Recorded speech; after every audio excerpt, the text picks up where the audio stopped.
John, are you broke now? Did you get a ticket? We'll talk about it on the show. Come on. That's the show. So, how's things going? John, how was your vacation in California? It was very Californian. So you didn't really live in reality. Everywhere you went, you just dropped $100 bills like they were singles. Sometimes it felt like that.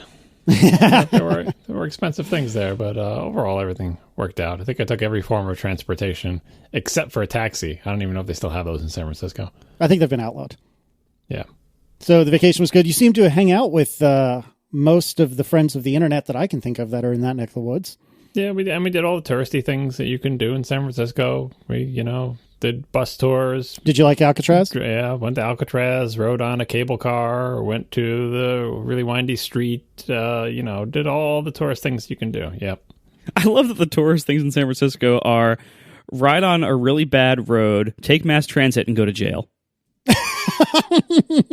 Went to the woods too, and we went to beaches up and down the coast. Went to the beach in Santa Cruz and some other beach that I don't know where it is, but it's got little tidal pools. Did the Pacific Ocean stuff. Went on a hike in Marin County. Just lots of things. We fit a lot in the short number of days we were there. So as we record, it is Friday night, the 22nd. We should probably talk about the elephant in the room. WWDC ticket announcements are starting to trickle out as we record this. How'd it go for you, John?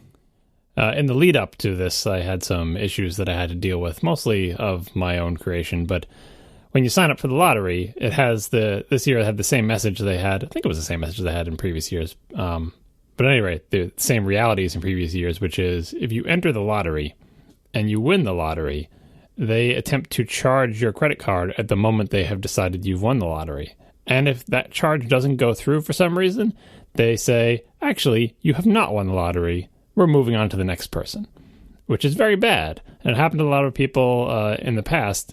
And Apple's been pretty good about trying to go back and give them tickets later. But it's a really terrible system in that if they pick your name out of the hat and is a winner of the lottery, they should give you a day or two to sort out the payment situation. Now, why might your credit card reject it? Because your credit card company is fraud happy and it sees this big $1,600 charge randomly on a card. And I don't know how their fraud detection works, but if you trip your credit card company's fraud detection, Apple will give your ticket to somebody else. They won't say, well, it got rejected, but we'll give you 24 to 48 hours to sort it out with your credit card company. No, they just move on immediately. And so this year, same message. They said, just wanted you to know that if we fail to charge your credit card, we're taking your ticket away and giving it to someone else, which is terrible. It's just a terrible system. It should be, again, 24 to 48 hours. Let the people sort out whether they can get it. So I was afraid this would happen. When I signed up, I saw that the credit card I had in there is my traditional, this is what I use to buy my Macs with credit card, which also happens to be the traditional Apple cannot charge my credit card because the payment company rejected it because it thinks it's fraud. I bought so many thousands of dollars worth of Macs on this one credit card. Same number. It's never been stolen on the internet. It's a miracle, right? And year after year, every time I try to buy Apple equipment with it, they mark it as fraud. One of the things I suggest is, hey, Apple says this in their message, you should call your credit card company and tell them to expect a $1,600 charge sometime in the next, between the 22nd and the 25th and they don't even tell you the name, I guess just from Apple Computer. So that's what some people have done. And again, people have done it and called their credit card company and tell them, please don't reject my card. There's going to be a charge. And the credit card company will say, yep, thumbs up. Don't worry. It'll go through. And that gets rejected because they're credit card companies. Well, and I think also like the whole thing about like calling your credit card company to like pre-approve a big transaction, I think that's kind of like the door close button on most elevators. Their system is all like so advanced for fraud detection these days. Like I'm pretty sure like when you call most credit card companies and tell them like, oh, hey, whitelist this thing in the future that hasn't even happened yet, I don't think they even can do anything about that because the system is based mostly on like, do you have a pre-approval or do you have like an attempt for the charge? And then do we issue like a commit for the charge? Yep. And if they don't have even the attempt for the charge, I don't think the people on the phone can even do anything about it. Yeah, it's funny you bring that up because last year I saw that same message and the fear was put in me and I called my credit card company and I got on the phone with them and I was like, hey, I'd really like to try to get this charge pre-approved. It's really important to me. And they basically, in so many words, said, yeah, that's not a thing. We can't do that. Goodbye, clunk. Right. So this year I did the same thing and I called the credit card company and I took a different approach this time, and I said, hey, there's a really important charge that may or may not be going through, and I'd really like to make sure that it doesn't get held up. Can you pre-approve it or annotate my account in some way such that there's a note that this is acceptable? And so I eventually got pushed to the fraud department, which makes sense because they're the ones who would keep track of this thing. And I got on the phone with the woman, and she had said, okay, well, what are you trying to accomplish? Well, I'd like to pre-approve this thing. Well, you have to understand, there's a lottery, and if I win the lottery, wait, you're talking some sort of gambling thing? No. It's not gambling. It's all right. Here's the thing. So there's this conference. It's a nerd conference, but it's really important to me, and this and that. And eventually she was like, okay. Too much information already. Yeah. You've already lost. Yeah, so she was like, yeah, okay, whatever. So I've made a note. And then I'm thinking to myself, okay, well, I don't know if it's relevant or not, but the charge would be from Apple. She didn't even care who the charge is from. So I think you're right that she was like, yeah, okay, whatever, that's great, go away. And then I, by coincidence, happened to see a friend of the show, _David Smith, for lunch today. And he and I were talking about it, and he immediately came to the same conclusion that you guys did, which is the one I eventually came to, which was, oh, yeah, this is not a thing. It's all automated. There's nothing you can do about it anyway. Good freaking luck. These charges look so suspicious also because, it's $1,600, which is as much as a laptop costs, from a company that if you stole a credit card and you wanted to go get a quick win with something you could quickly flip and sell, you'd probably go buy a fancy technology product, like a fancy laptop from Apple. And so, I bet lots of fraudulent charges are for Apple. It's also a card not present transaction because it's done online. So again, it's if you steal a credit card online, you're probably going to go try to place an order from the Apple web store, which is exactly where these charges come from. And so it's and you're calling up and saying this charge might happen. I can't even tell you that I'm definitely trying it. I haven't tried it yet. This charge might happen in a few days. So you're basically asking their fraud detection systems to completely go against all of their heuristics and instincts, basically. So the note the person made in your account, that's for other human beings to read. But the thing that's going to reject your WWDC charge is not a human and will never look at that note, and therefore that note is meaningless. Oh, I completely agree. And that's exactly what _ said as well. And I think you're right that it really was just so I could go to sleep at night, that if for some reason I had a rejection, that I have done everything in my power to make sure that this goes through, which is to say I've wasted 5 minutes of my time and several phone operators' time. Yeah. So I had an alternate strategy suggested by my wife, which was, why don't you use the credit card that doesn't get rejected, which is another one of our credit cards that, historically speaking, has not gotten immediately rejected every time we tried to buy expensive things with it. I think we may have bought some Apple hardware with it. In fact, I did buy some Apple hardware with it in California, which we'll talk about later. And so I said, that's a good idea. So I went to go change the default credit card. This is after I had entered the lottery. So already I'm nervous. I'm like, all right, I've already entered the lottery. It said that it was going to use that card. I'm going to change to a different card. So I log in to that Apple ID, and have you seen the new site for developer.apple.com when you sign in? It's got this weird interface where everything is centered and it shows your certificates and your iTunes Connect account. And anyway, there's an option to go edit your account or change your payment method, and that sends you to appleid.apple.com, and it wants you to sign in there. And I enter my Apple ID and try to sign in, and it says, this Apple ID is not an email address. You cannot continue. And I knew this day would come someday. I have an Apple ID that is not an email address because I got it a really long time ago. And I've been using it for years and years, going to WWDC with it, doing all sorts of stuff with it. And many people I know who had non-email Apple IDs had gotten that same message many years past and had to change it. And so I'm thinking, is this the best time to change my Apple ID from one that's not an email to one that's an email? But I also want to change the payment method. And this is I tried many different ways to get around this. Can I get at my credit card information without going through this thing that demands that I change it to an email? Eventually, I gave up and said I have to change it to an email. So now my non-email Apple ID is no more. It has been converted to an email address Apple ID, like the rest of the peons. But I could get in to change my credit card, and I did, and I changed it to the credit card that does not get rejected. So that was all of my prep, and I thought long and hard about, should I just leave it the way it is, or should I try to call somebody to get the credit card changed over the phone while leaving my Apple ID? Is it a good idea? Anyway, and that was most of the excitement and bother about it, because I thought they were going to tell us who got the ticket on the 25th, but I guess that's just the lower bound. But I saw Marco talking in Slack about how he hadn't gotten an email about WWDC yet. So I checked my email inbox, and lo and behold, I saw a $1,599 charge. Yay! I do have a WWDC ticket, and then I had to scramble and buy plane tickets and do all that other stuff. So I'm going. I will be there. Even though I was just there, I will be there again. It will cost a tremendous amount of money. Still haven't decided which of the 2 hotel reservations I've made I'm going to keep and which one I'm going to cancel. But one of them I will keep, so I will be there. Yay! All right. So what else is going on these days? You guys have to answer what your experience has been like. Did you win the ticket lottery? Let's talk about anything else in the entire world but that. Nope. Yeah, I take it by your sadness that neither one of you got tickets in the lottery. As we record, I have not received an email. I have not received a "you got one" email, and I have not received a "haha tough nuggies" email either. Right, you've got until the 25th technically to see whether you get one. So just because you don't have an email right now does not mean you're not going to get a ticket in the lottery, because they have a 3-day window there. So yeah, it's probably not happening. Now, I did not see any attempted charge against my card, although presumably I wouldn't even see an attempted one unless it went through. I did not see a charge go through. But like I said, I haven't received the screw you email yet. My coworker, Jamie, he did get one on the same master account. Like, we're 2 individuals, 2 members of the same group account.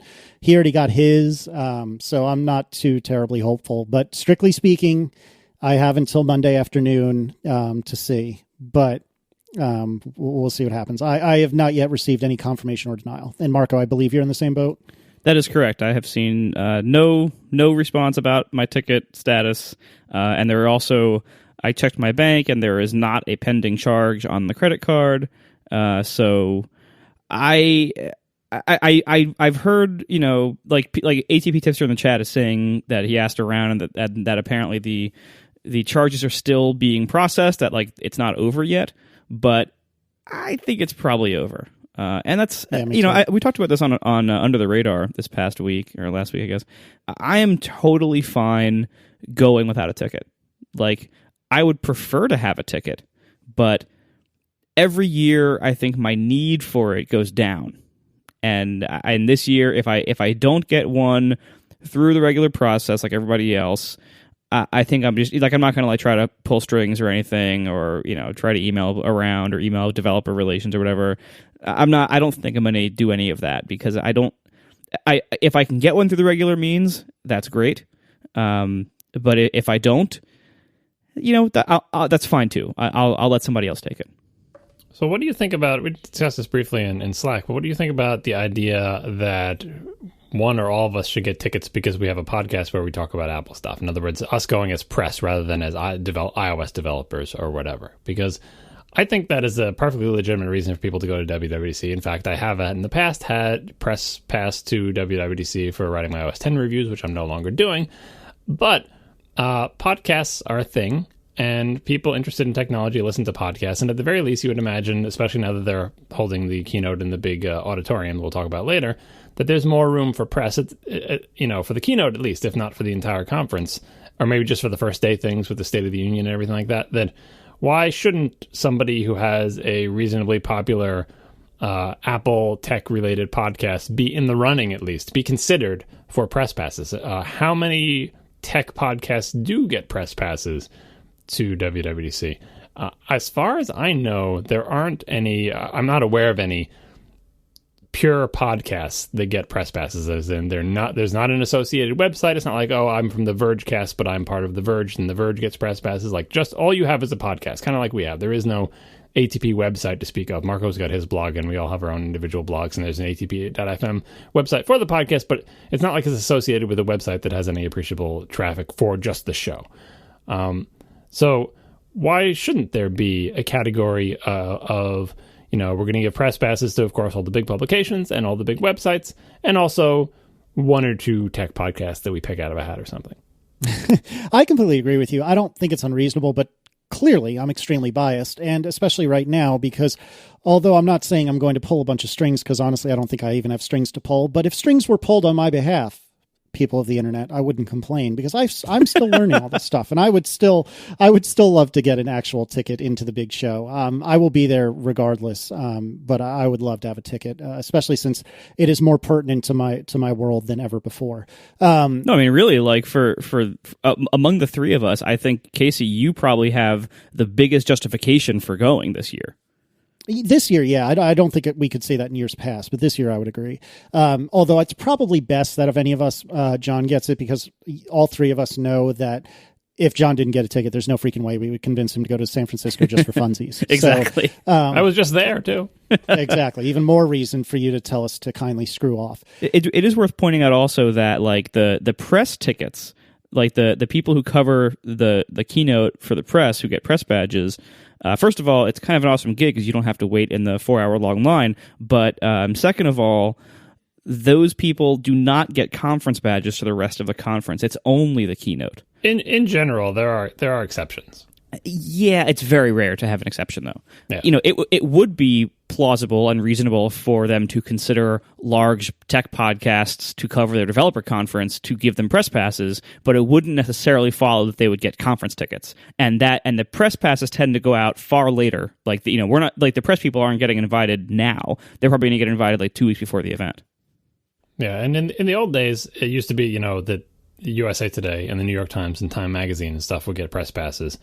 But websites would not. And then eventually a couple of websites became part of the blessed set that Apple PR chose to give passes to. These days, it seems like it's, you know, mostly websites and then, of course, paper publications or whatever. So there is a progression of what is the entities that are allowed to get press passes. What are they? Are they newspapers, magazines, websites? Podcasts, I don't think are in that group yet, but it's a natural progression from only inviting paper publications to also including websites to eventually including podcasts, assuming the audience of any podcast is big enough to warrant that. Or maybe ours isn't. You know, I'm not saying that that ATP needs to get some, but I am. Yeah, I'll say that. Yeah. Yeah. But come on, John, promote yourself.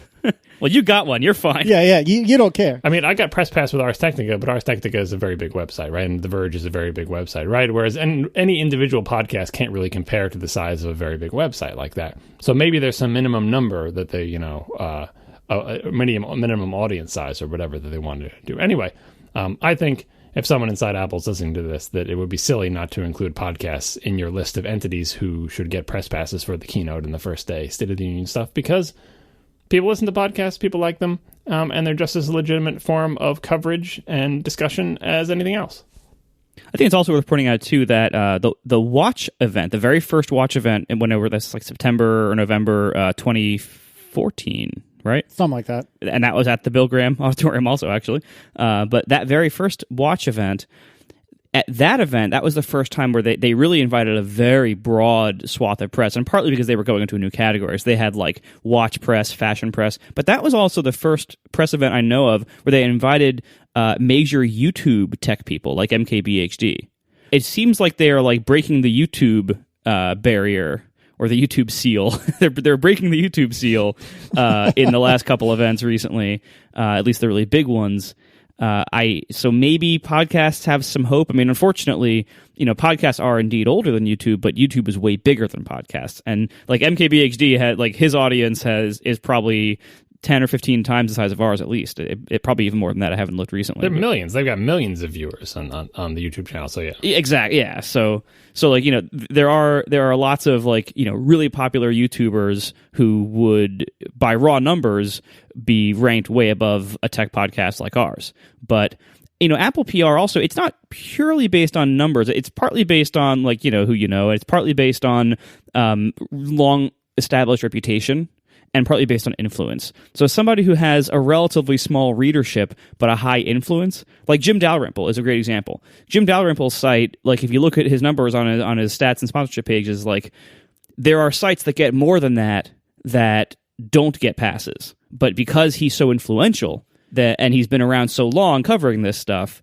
I think that helps him be included on those lists. So it isn't all about numbers. It is also about influence and relationships. Yeah, and someone in the chat room was saying that if they picked all three of us from ATP, it would be like, inside baseball, echo chamber, favoritism or whatever. Like, that's the job of PR. The PR department in Apple, its job is to select which people, and that one possible PR strategy is only invite people who love Apple. Is that the best PR strategy? Probably not. But their whole job is to decide who to pick. Of course, it's all favoritism. It's who Apple PR favors, and Apple PR, if it's good, will not only favor people that love Apple. They will try to have an even mix where they want a positive outcome, but they're not just going to pick people who they know never say anything negative about Apple. They're picking based on complicated criteria, but it is ultimately entirely their choice, right? So there's no such thing as favoritism. It's not like there's no. What is the opposite of favoritism? That the government picks who gets to cover, it's Apple's conference.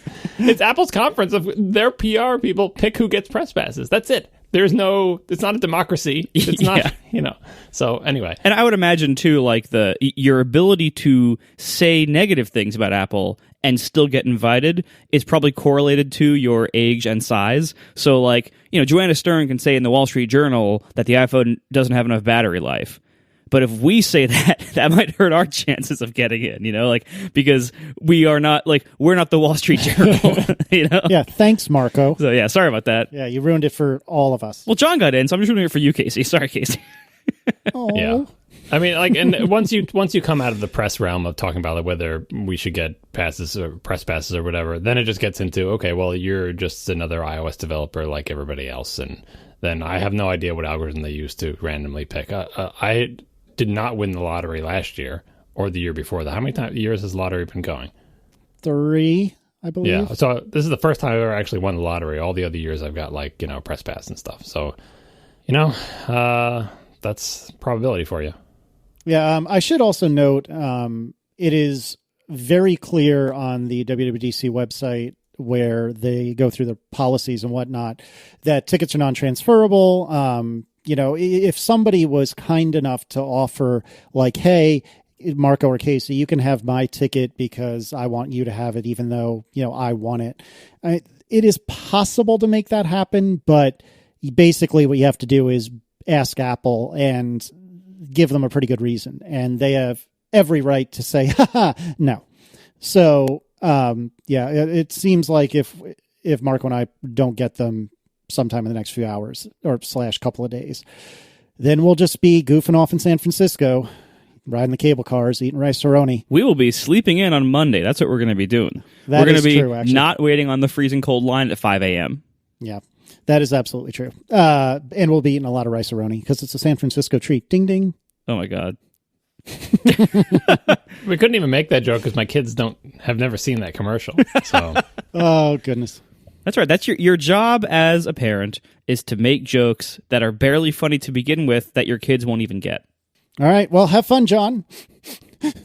It's cool. I'm sure you'll have a good time. You can come anyway. Go to the Layers conference or something. That's probably what I'm going to do. Yeah, actually, I don't think it's even been announced officially yet, but...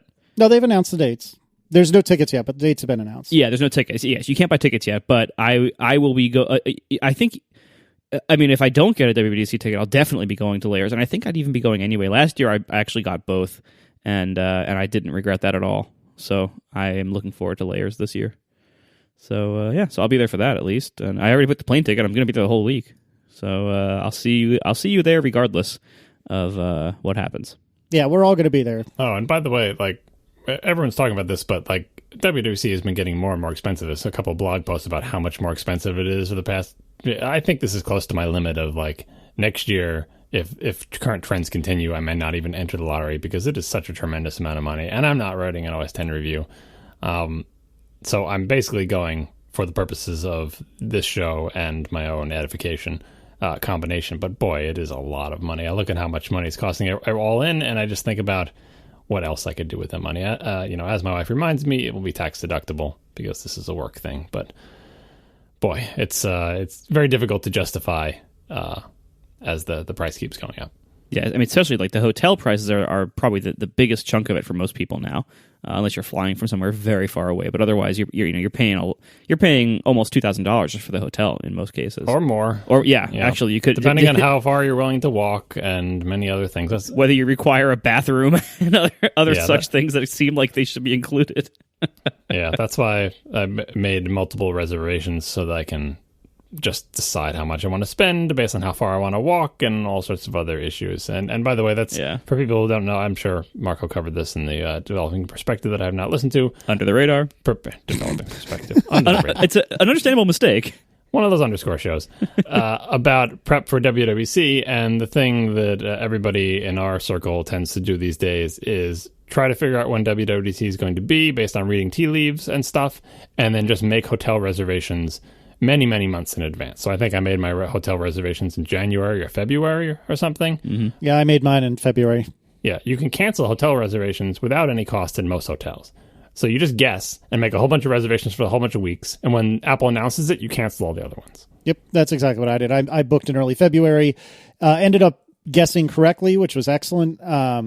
And the bill in early February for the hotel where we all tend to stay was $2,500. And I actually went through and dug up what the bills were at this same hotel over the last few years and wrote a blog post about this.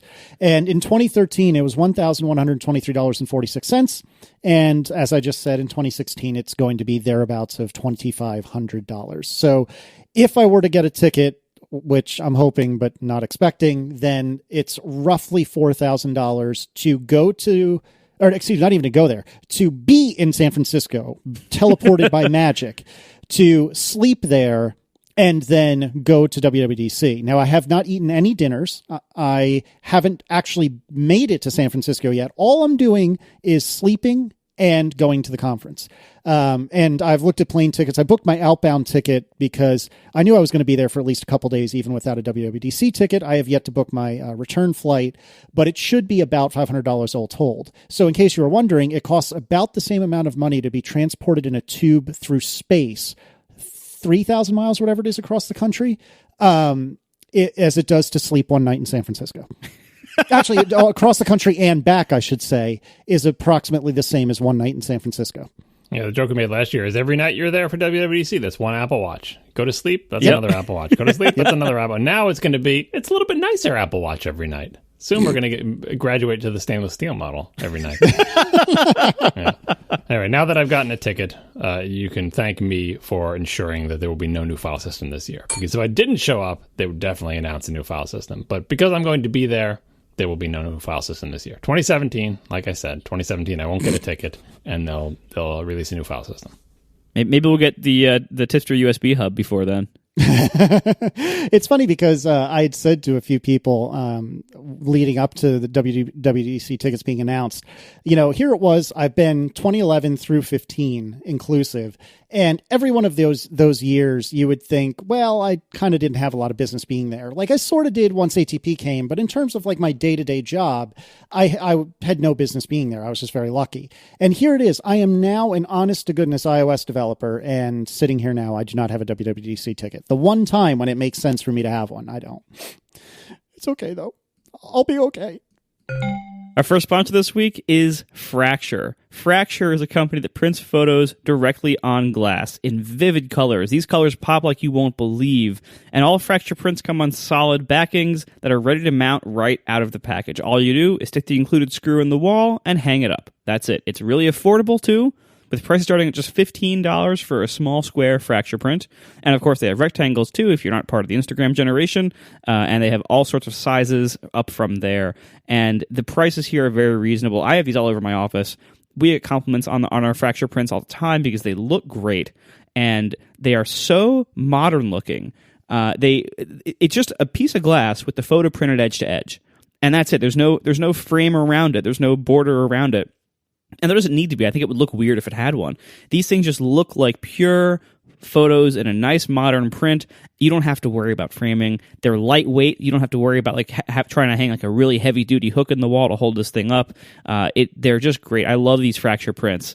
So check it out. They make great gifts also. I've sent them to a number of people, relatives, friends, things like, picture of your kid if you're sending it to your parents or something like that. These things make great gifts. Even the gag gifts, send it to your friends. If you go on a trip with your friends, you want to send pictures afterwards. Any kind of holiday or celebrating birthdays, anything like that. These things make great gifts, or just buy them for your own house because they really are, I think, the best way to get a picture printer to hang on your wall. So check out Fracture today. Go to fractureme.com and use code ATP10 to get 10% off. So thanks a lot to Fracture for sponsoring our show. Once again, go to fractureme.com, use code ATP10 for 10% off. Thank you very much. We should probably do what is indisputably follow-up, and we should talk about what a friend of the show, Manton Reese, has written in regarding. Yeah, this was about the charging stations again, Tesla versus other. He was pointing out the standard charging connector that we talked about last show. And he says where he is in Austin, Texas, there are hundreds of what he calls level 2 charging stations in Austin alone. ChargePoint.com lists 27,000 total, vastly outnumbering superchargers. So these are not the super fast, supercharged things for Tesla or otherwise. They're just kind of like plug your car in while you're shopping or while you're at work or whatever. So they charge more slowly, but there are many, many more of them. Some of them are free. Some of them charge an hourly rate or whatever. He says, I have a lot of respect for Tesla trying to solve the road trip problem. It's ambitious and the kind of thing that no other car company would do. But they're also doing a good job of having destination chargers at hotels. But I'm seeing great progress on the infrastructure you actually need day to day within cities, and those aren't from Tesla. So we talk so much about Tesla and their superchargers, but it's important to acknowledge, and I see this too at the mall and stuff, that there are tons of electric car parking spots, and I guess those all have the standard SAE connector in them. And no, they don't charge as fast as the superchargers do. That's why the superchargers are super, but there's way, way more of them. Excellent. We should also talk about, and we made reference to him earlier, MKBHD. Yeah, now that we're all jealous of the press pass that he's getting and we're not, we should take this time to dance on his self-inflicted grave. Is that now mixing metaphors? Sorry. Wait, what happened? I missed this. Oh, quote me? Yeah, to his credit, he tweeted this himself. This is a tweet from him. He says, me in 2015, I guarantee the next-gen MacBook will have at least 2 USB-C ports. And then he put me right now because, of course, the MacBook was updated. We'll talk about that a little later. It does not have 2 USB-C ports. Last year or whenever he made that video, he was very adamant that it will have more than one. Quote me, he said. And I believe we had a chuckle about it on the show because it's totally an Apple thing to do to not add one more port. Despite the fact that we had like 17 episodes of ATP talking about this one port, we were not convinced, I don't think, if my recollection serves. And now it's going to be 18. Yeah. that Apple was going to change their mind. Just because we want more than one port doesn't mean Apple does. And lo and behold, there's a new MacBook out. It does not have more than one port. MKBHD called himself on it. To his credit, we will put the links in the show notes. So, and also, I think he ran out of room in the tweet, because in the tweet he said, I guarantee the next-gen MacBook. In the actual quote, he said, I pretty much guarantee the second generation of this thin light new MacBook will have. So he said pretty much. So he had a waffle word in there. So he's learning the ways of the waffle words. He said pretty much guarantee, which is not the same as a guarantee. It's like virtually spotless. Your dishes will have spots. So anyway, I gave him a pass. I also agree that they should have more than one port, as previously discussed, but they don't. Yeah, I mean, something tells me that we have more to learn from MKBHD than he has to learn from us. But I think, but I think we've seen a lot of comments since so Apple updated the MacBook One, the 12-inch MacBook, which I call the MacBook One, which actually that name has stuck around in our circle. I'm actually very proud of that. So Apple has updated the MacBook One with Skylake CPU this past week, and it is not a big update. It is, and a lot of people are really expecting basically the impossible from this, and I can't blame them. I mean, Apple has cultivated an expectation of like products get a lot better in their second and third generations, and everything is always getting better all the time. So shouldn't this get better by leaps and bounds too? And the reality is that the MacBook One uses a special, extremely low power consumption Intel platform. It uses a very low power CPU with a very limited low power chipset to power everything else also. And one of the core principles of computers today, modern mobile computers, especially laptops, is that you basically you're limited by power and thermals. And so you have different classes of what kind of performance and what kind of connectivity, what kind of ports, what kind of luxuries, what kind of speeds, how many cores. These are all determined by fundamentally like how much power can you supply the CPU, and then correspondingly how much heat can you cool from being emitted from the CPU. Like a MacBook Air, those CPUs are something like 17 watt consumption and heat design. a 13-inch MacBook. I forget what those are. Something in like the 25 range maybe, and then a 15-inch with the quad cores. That's going to be somewhere in the 40-watt range. The MacBook One CPU has a 5-watt range. A 5-watt CPU cannot do a whole lot compared to even the 17-watt CPUs in the MacBook Air, let alone like the nicer 20 or 30-watt CPUs in like a 13-inch MacBook Pro. The MacBook One is designed, it's fanless, which is one of the biggest limitations of this, because even a little bit of air moving through a heatsink can cool way more effectively than totally passive cooling systems. So this thing has no fan. It has a very small battery inside a very small enclosure. So the limitations placed on this are such that the MacBook One, as long as it continues to be in that size enclosure and not have an active cooling fan and not have a substantially bigger battery, it will never have similar performance as like even a couple generation old 13-inch MacBook Pro, or even a couple generation old MacBook Air, if the MacBook Air is continued to be updated, which is a giant if, and the answer is probably no. But like people who expected the MacBook One to be like 2 or 3 times faster than it was before, you're going to be disappointed, because there just isn't enough thermal headroom in that enclosure. And desktop or PC CPUs don't make those kind of jumps in power efficiency in 1 year. This computer will never match the MacBook Pro of like even 2 or 3 years ago.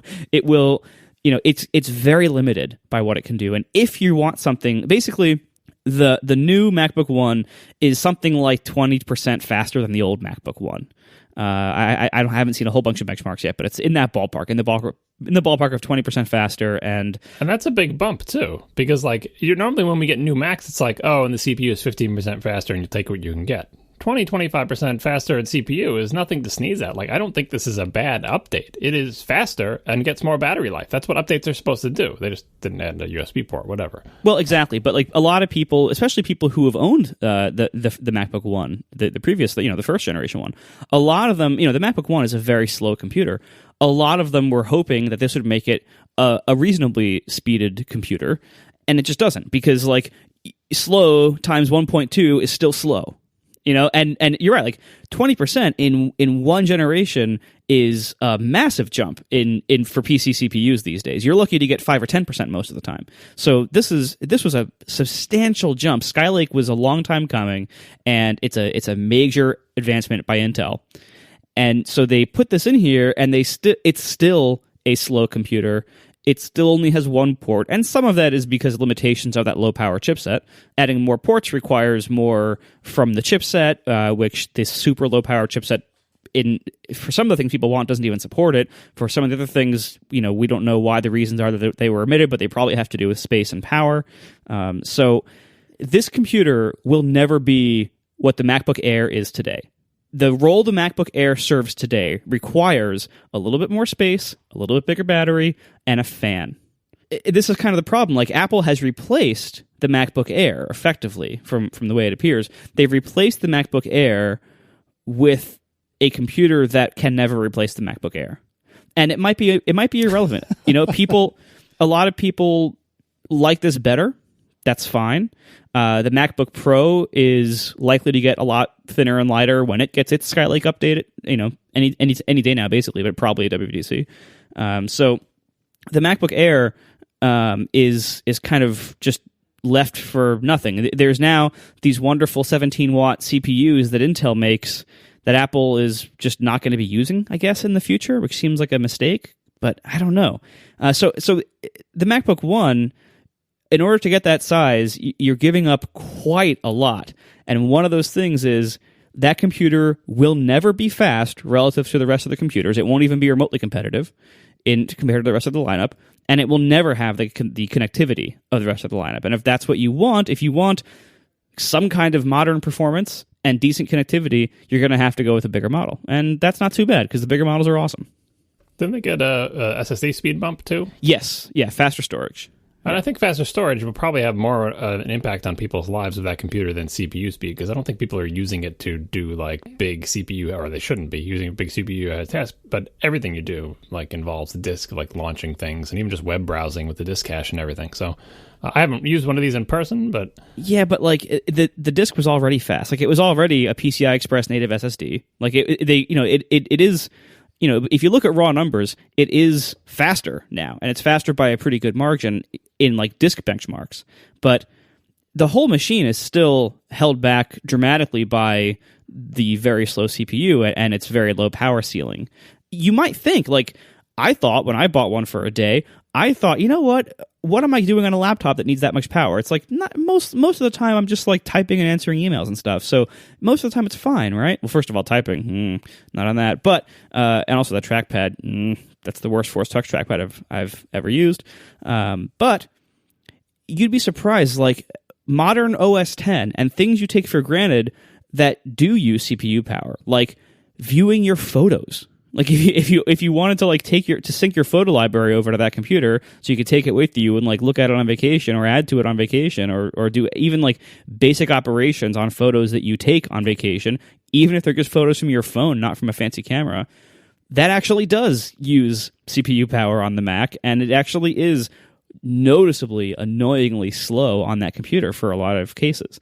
So again, it's just like this computer, if what you want is a decently speedy computer that you're not going to ever notice is that slow, this is not the computer for you, because it will always be slow.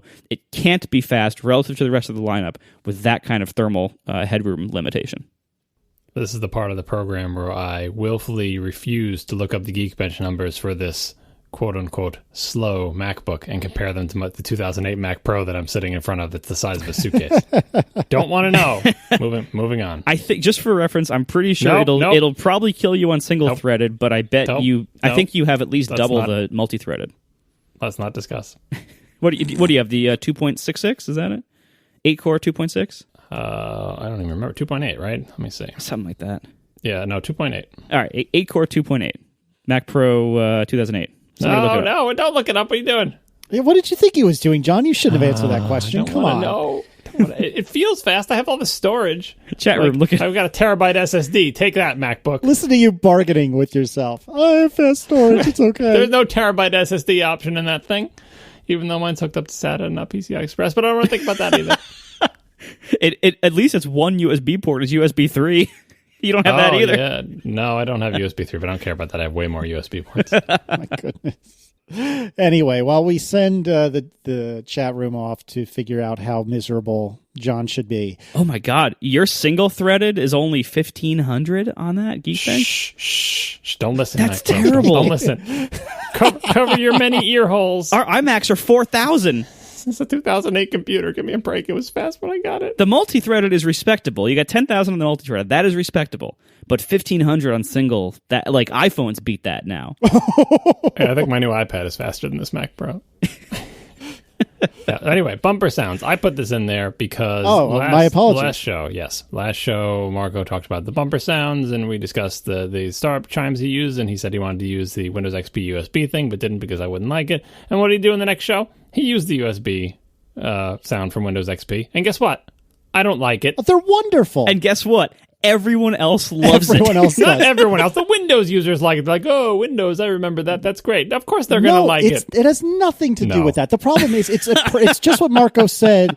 I guess it was last episode. It was just what Marco said. It's a perfect like mirror image. It's doo-doo and doo-doo. It's perfect. But they're bad sounds, and they're from Windows, and they're from Windows XP, for crying out loud. Come on. Here's what the Windows XP sounds did. They made me like the startup chime sounds better, like by comparison. Even though I thought the startup chimes that he chose were not the ones that I would have picked, at least they were Apple sounds, and they weren't from Windows, and they weren't... no, I do not like them.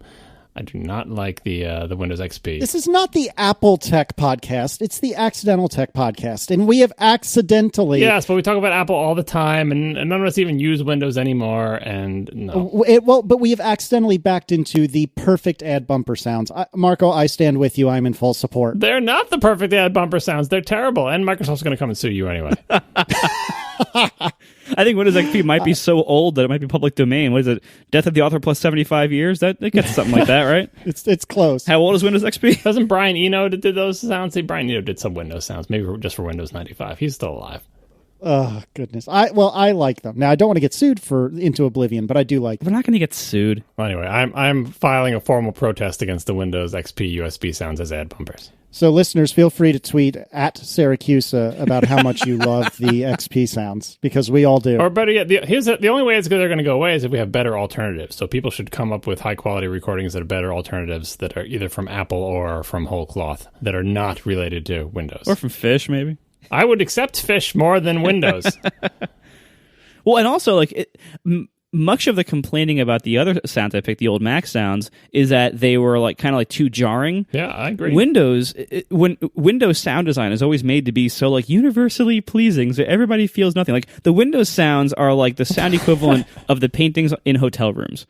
You notice that there's it is nice when there's sound there, but you don't notice the sound, and it offends nobody. It's completely bland, and it's fine. I think the login sound is offensive. You know the login sound? Oh, yeah. Ding. I don't know. The one where you log in and the big, ugly Windows XP green grass desktop greets you. Well, I thought login was boo-doo, and then the log out was doo-doo-doo-doo. Right? Yeah, that's maybe I'm remembering it the wrong way. But anyway, I think some of the Windows sounds are offensive, and I think the USB sound, it shouldn't be making any sound when you plug in a USB device, and I don't like those sounds. Thumbs down. Well, I'm not going to get into it, but the USB stack on OS X is not as good as the Windows. You can't just unplug a USB stick, even though I've been using it. With the USB stack, it has to do with buffered I/O. You're going to do flush I/O on every single I/O operation, and wait till the light's not blinking and yank it out. That's barbaric. Come on, why not just go back to drive letters? I tell you what, the one thing that drives Windows converts crazy anytime I talk to one, and it drives me kind of crazy too, is having to unmount drives. It drives people. What do you mean I have to eject it? What are you talking about? But that's how a modern I/O system works. You don't flush everything to disk on every operation. That would be crazy pants. You have a buffer, and you have to flush that buffer, and you have to know when it's safe to eject something. And how do you know when it's safe? I mean, going back to the old Unix days, type sync twice because it's voodoo, and the second time really counts, and then you can unmount your thing because then you'll know all the bits have made their way to the disk. Oh, goodness. We're also sponsored tonight by Betterment. It is never too late to start saving for retirement or your other financial goals. And the financial services industry has embraced technology with the entry of automated investing / robo-advisors, and Betterment is the largest independent automated investment service out there. So you've probably heard about Betterment from TechCrunch, the Wall Street Journal, and other major news sites. Betterment makes it easier, more straightforward, and less expensive to invest. And I can personally attest to that. The fees that most investors that I've seen charge are way higher than the fees that Betterment charges. And that adds up over time a lot. So Betterment is built on smarter, cutting-edge technology to bring you sophisticated investing and financial advice, all at a lower cost than more traditional financial services. More than 150,000 customers choose Betterment's advanced advice algorithms and beautiful user interface to manage over $4 billion of their dollars. This is the perfect time to get started with Betterment and start saving for your retirement or your other financial goals today. Now, ATP listeners can get up to 6 months of no fees. That's 6 months of no fees at Betterment. Learn how at betterment.com/ATP. That's betterment.com/ATP. Betterment, investing made better. WWDC is going to be a little bit different this year. I'm probably not going to know about it, and nor will Marco. I'm sorry, I'll compose myself. There's going to be a different location for Monday. We are going to be at the Bill Graham Auditorium, which we briefly made mention of earlier. This is a change from at least before 2011. I mean, like I said, I've been going since 2011, Marco, since 2009. Is that right? Yeah. No, I mean, they've never done something like this in San Francisco, as far as I know. They used to, I mean, back, if you go back far enough, and if you include Macworlds, then they have things in Boston and everything, but that was all before our time. Right. So Monday, the way Mondays typically work in the past was you would line up absurdly early outside of Moscone, which is where the conference is. You would be let in uncomfortably close to the time of the keynote, usually anyway, you would walk up or you would migrate your way up to the third floor, which is where the keynote was. Then there would be a mad stampede into the keynote room. There'd be the keynote. Everyone would get punted downstairs to eat, and then you would come back up and you would watch the Developer State of the Union, which was kind of like a keynote, but for nerdier types. And then Tuesday through Friday was just regular conference time. This year, apparently, on Monday, it's all going to be in the Bill Graham Auditorium. And actually, even the check-in on Sunday, the way it always used to work was you could check in Moscone on Sunday. Now that check-in is apparently at the Bill Graham Auditorium on Sunday. And then all day Monday is at the auditorium. That's where the keynote will be. That's where the State of the Union will be. Is there anything else that evening? I feel like there's one other thing. ADAs, right? Apple Design Awards. That's right. That's going to be on Monday night, all at the Bill Graham Auditorium. And then the thing that used to be called the Beer Bash, now I guess it's called the WWDC Bash. That used to be at Yerba Buena Gardens, which is this park just a couple of blocks from Moscone. Now that's also going to be at the Bill Graham Auditorium. So it's not going to be outdoors anymore. And it's going to be off-site again as well. Well, further off-site anyway. And this is all a bit of a change. And there was a funny tweet by a friend of the show, Craig Hockenberry. I don't know if he was being snarky or not because I don't know enough about San Francisco, but it reads as follows. Seriously, do not take a direct route from your WWDC hotel to Bill Graham. Get onto Market Street and pay attention from Powell to the Civic Center. Apparently because that area, which is, I guess, the Tenderloin, I'm sorry, San Franciscans, is a little bit rough. So there's transportation for the Beer Bash or the WWDC Bash. I don't believe there's any for the keynote on Monday.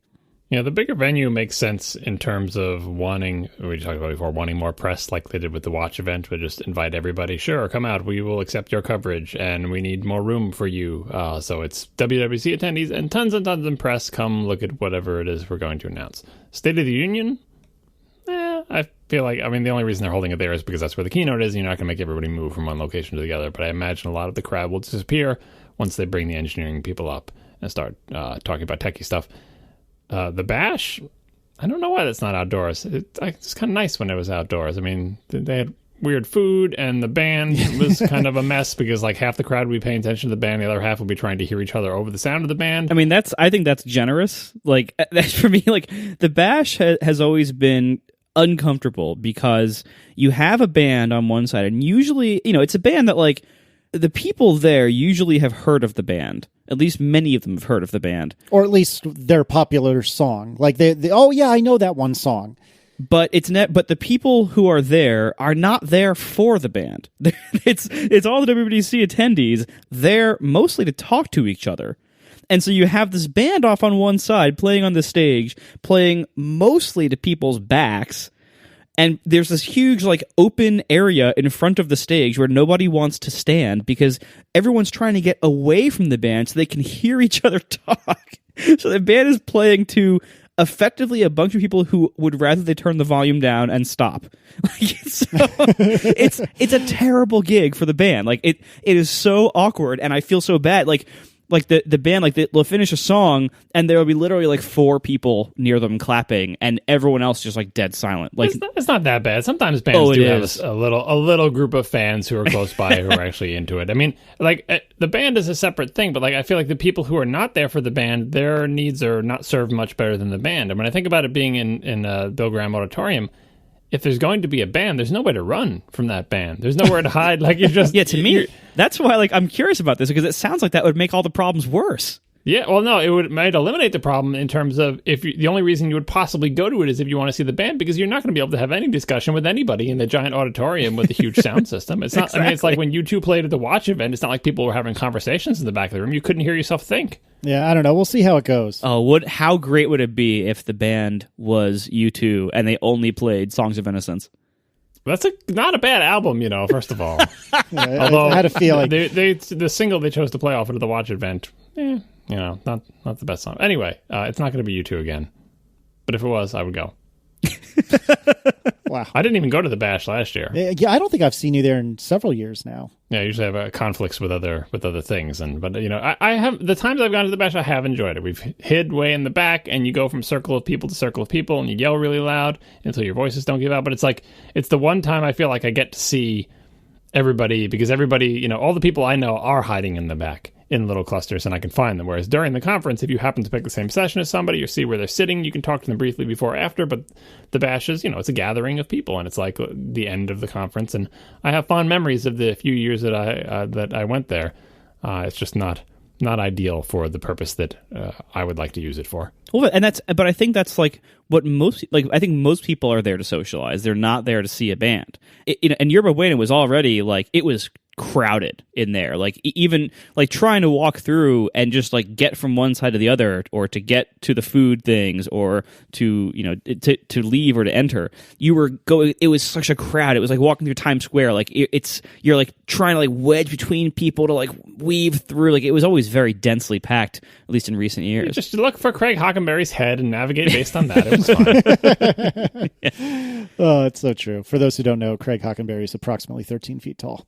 About that. So the bash is going to be at Bill Graham. I don't know. I that's a weird setup, like you guys said, and I do feel for the bands that play the bash, because they usually, whether or not you like the music, generally speaking, the bands are good, and they're typically up and coming bands. But just like Marco said, it's the worst gig in the world, because at least half, if not 3/4 of the audience has their back to you, because they are not paying attention to you at all. They just want to talk, and God, I feel for them. It was a lottery again this year. Obviously, I have very mixed feelings about. Well, no, I don't have mixed feelings about it. I'm very sad at the way the lottery turned out, selfishly speaking. But wait, I just got in. Seriously? Yeah, I just got the email. Oh, see, I told you, 25th you have until. Nothing for me. Sorry, Casey. That's okay. So the lottery. Generally speaking, I think I'm pretty heavily in favor of it. It's the least crappy alternative, I think, that we have.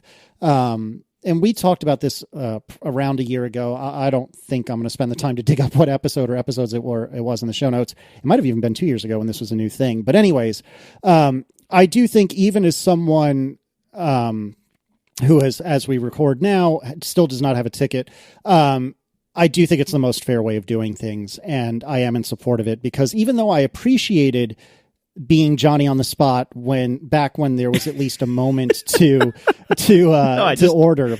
I just laugh because whenever I hear anybody say Johnny on the spot, I can only think of the brand of portable toilet of that name that was all over my baseball fields in my youth. Okay. I don't even know what to make of that. So when you say I was Johnny on the spot, no, that's not how I perceive that phrase.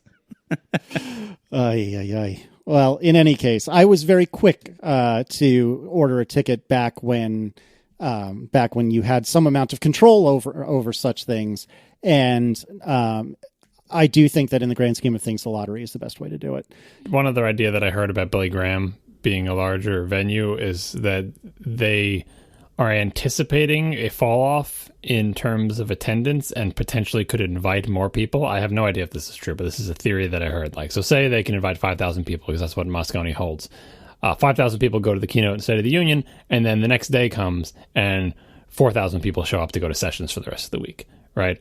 So if you have a larger venue for Billy Graham, you could have, for the keynote, you could have invite more people and expect, kind of like how you expect no shows or whatever, or restaurant reservations, essentially overbook it to account for the fact that a lot of people are just going to go to the first day's festivities and will not appear every single day for the rest of the conference. That is a theory I heard. I don't put much stock in it, but it is another potential benefit. Getting back to the lottery, how do you deal with the fact that more people want to come than can go? You can move it to a different city, to a bigger venue. You can use more of Moscone. Maybe this is a weird hybrid solution. We'll see. Also, I think so. Billy Graham versus Bill Graham. I assume this is different, right? Because you keep saying Billy Graham. That's very different. I think this is somebody else, right? Yeah, I'm misspeaking in my typical way. Please autocorrect what I am saying to the place where the WWDC keynote is being held. If I had said the wrong place, just pretend I didn't say that. Pretend I said the right thing. It appears that Bill Graham was a concert promoter, and that's probably who the auditorium was named after, right? And then Billy Graham was not a concert promoter. His friends could have called him Billy. You don't know. Oh, goodness. Okay. I don't even know where to go from here. In any case, the other thing that was interesting was, I don't recall how this was last year, because I did get a ticket last year, but I'll find out this year. Check your email. I don't know.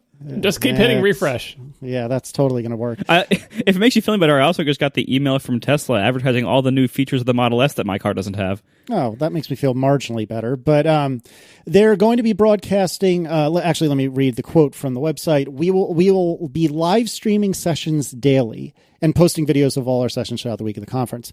Did they live stream anything other than like Monday last year? I had thought they were very, very quick on the turnaround, but I don't recall them live streaming regular sessions. Is that true? Well, live streaming, that means that they've opened the door to streakers. Thousands of developers around the world are watching, learning about Core Foundation, and then all of a sudden, from the corner, runs right across the stage. Oh my God. I don't even know where to go from here either. Was that guy English? Of all the people who I've seen, comment on the fact that they're live streaming this year, this concern is unique to you, John. Well, no, it's kind of like the same way like they got rid of the Q&A. It used to be that at the end of the sessions they would have Q&A, and they got rid of that it was just not constructive use of everyone's time. It was terrible. Imagine, because you know what Q&As are like. But on the other hand, sometimes you got some amusing or interesting questions. There was the time they bailed on the Q&A about the App Store because people were really angry and they didn't want to deal with that, so they just ended it. And then so like Q&A is another example where you don't know what you're going to get. You have a prepared presentation and you give it, and then anything can happen. And when you're there at WWDC, sometimes people yell something out from the audience that's funny that doesn't make it into the video because they edited it out or they edit out the little aside. Usually people being excited about a new API or a new parameter or something very nerdy like that. This is one of the unique benefits of being there in person. Anyway, if they live stream it and someone was to yell something out in the audience, then that would make it to the live stream, but probably not to the recorded one that they edit down. Oh, I mean, like the recorded ones, they edit out like applause and laughter. And like any little tiny slip up, they edit that out too. Like the recorded ones, they are extremely unfun. Yeah, I agree. Anything else on WWDC? Enjoy, you two. You're going to get into plenty of time. You got 3 days, Casey. 3 whole days for Apple PR to listen to this podcast. And yeah, I'm sure. All Apple PR wants to do is listen to the Accidental Tech Podcast. That's how they spend their Saturday night. All they do. What else do they have to do with their time? Well, actually, it's not even going to be released. Yeah, Marco, you got to release this tomorrow. Give me a chance here. Okay. I'm just kidding. We are also sponsored tonight by Ring, the Ring Video Doorbell. Go to ring.com/ATP to see the Ring Video Doorbell. Now, video doorbells are pretty cool gadgets, and there's lots of reasons to have them for convenience, of course. You can see who's at your door, you can respond, and what's really cool is there's advanced motion detection here. This alerts you whether or not somebody actually rings the doorbell or not. If there's just like a person who walks up to your door, Ring will alert you about that too. It's like caller ID for your house. Like no matter whether somebody rings the doorbell or not, they alert you to it. And they also, this is the cool thing about this, they alert you regardless of whether you're home or not, because it uses your phone in addition to your actual doorbell like ringer. So if you're not home, you still get notified, and you can respond through two-way audio through the Ring doorbell. So you can pretend like you're home, you can tell a delivery person maybe to leave the package there, whatever else. So the advantages here are not only your convenience, but also safety for your home and your possessions. Because Ring has found that over 95% of home break-ins and burglaries happen during the day. And burglars usually start by ringing your doorbell to see if somebody's home.